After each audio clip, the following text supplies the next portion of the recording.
Assalamualaikum warahmatullahi wabarakatuh. Saya Vicky Indrawan Sutar, mahasiswa dari Universitas Negeri Gorontalo, Fakultas Teknik, jurusan Teknik Informatika, Program Studi Pendidikan Teknologi Informasi. Pada kesempatan ini, saya tengah membuat tugas video guna memenuhi ujian akhir semester dari dosen mata kuliah Bahasa Indonesia, Ibu Ayu Hidayanti. Pada kesempatan ini, kami diperintahkan untuk menjawab pertanyaan dari Ibu Ayu Hidayanti, kemudian dibuat dalam bentuk video. Baiklah, langsung saja. Pertanyaan pertama, suatu ketika Anda diminta untuk menjadi seorang pembicara di sebuah seminar internasional. Seperempat peserta berasal dari berbagai macam negara, sedangkan sisanya adalah orang Indonesia. Apakah bahasa yang akan Anda gunakan? Menurut saya, dalam hal ini yang harus kita pahami adalah kita mesti realistis dengan keadaan, serta mesti memahami mengapa kita diundang dan di mana kita diundang. Dalam hal ini kita diundang dalam forum internasional, maka sudah sepatutnya kita mesti menggunakan bahasa internasional, yaitu bahasa Inggris. Itu sejalan dengan maksud dan tujuan kita diundang. Juga maksud dan tujuan dari seminar ini dibuat agar supaya kita menyampaikan apa yang kita pahami tentang pokok pembahasan untuk kemudian audiens bisa memahaminya. Kita lanjut pada pertanyaan kedua. Anda adalah sebuah moderator sebuah diskusi.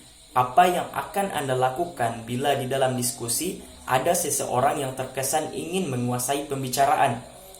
Menurut saya, dalam hal ini yang harus kita lakukan adalah menyamaratakan kesempatan tiap peserta untuk berbicara, baik itu mengutarakan pendapat atau sekedar memberikan tanggapan-tanggapan berdasarkan pendapat-pendapat sebelumnya. Ini juga yang patut kita pahami menurut saya ketika kita menjadi moderator adalah mesti menguasai pokok pembahasan atau memperluas referensi kita terhadap pokok pembahasan yang akan kita bahas dalam suatu diskusi. Baiklah, kita lanjut pada pertanyaan ketiga, yaitu jelaskan menurut pendapat Anda maksud dari kalimat makna lebih luas daripada arti.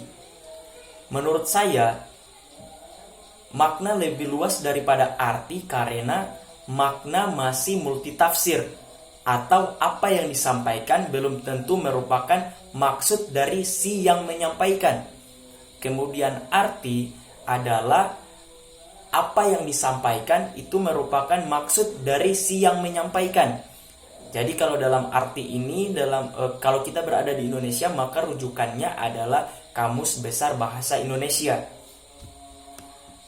Yang keempat adalah, di usia Anda saat ini, apa yang ingin Anda capai 10 tahun lagi? Ceritakan. Hal yang ingin saya capai 10 tahun lagi adalah saya ingin menjadi seorang pengusaha di bidang kopi. Sebab menurut saya sampai dengan saat ini, hal yang bisa saya kembangkan dalam diri saya adalah meningkatkan pemahaman saya tentang pengetahuan dalam dunia kopi. Jika bisa berandai-andai untuk beberapa tahun ke depan, saya ingin mendirikan sebuah kedai kopi, yang dimana di dalam kedai kopi tersebut tidak hanya menjual kopi, tetapi juga bisa menjual hasil karya-karya saya dan juga teman-teman saya di bidang pendidikan teknologi informasi, terutama desain dan sesuatu yang berhubungan dengan komputer, baik tempat servis dan lain sebagainya. Juga di dalam kedai kopi saya ingin membuat sebuah taman baca dan juga ingin mendirikan sebuah toko buku pada salah satu sisi bagian gedungnya. Mungkin doain aja ya Bu. Jadi kita lanjut pada pertanyaan berikutnya. Kalau Anda diberi kesempatan untuk bisa menjadi seorang penulis yang andal, Anda akan memilih menjadi penulis fiksi atau non-fiksi. Kemudian mengapa? Nah, jika saya diberikan kesempatan untuk bisa menjadi seorang penulis, maka saya ingin menjadi seorang penulis fiksi dan ingin menjadi seorang penulis non-fiksi.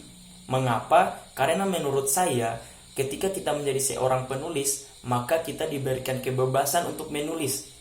Sehingga baik itu fiksi maupun non-fiksi, tidak jadi masalah, karena sebagai seorang penulis kita menulis saja apa yang ingin kita tulis. Itu menurut pemahaman saya. Dan juga saya tidak ingin dikenal sebagai seorang penulis fiksi atau non-fiksi. Saya hanya ingin dikenal sebagai seorang penulis. Nah, mungkin itu saja yang dapat saya jawab dari pertanyaan-pertanyaan yang telah diberikan oleh Ibu Hidayanti. Lebih dan kurangnya saya mohon maaf. Billahi taufiq wal hidayah. Wassalamualaikum warahmatullahi wabarakatuh.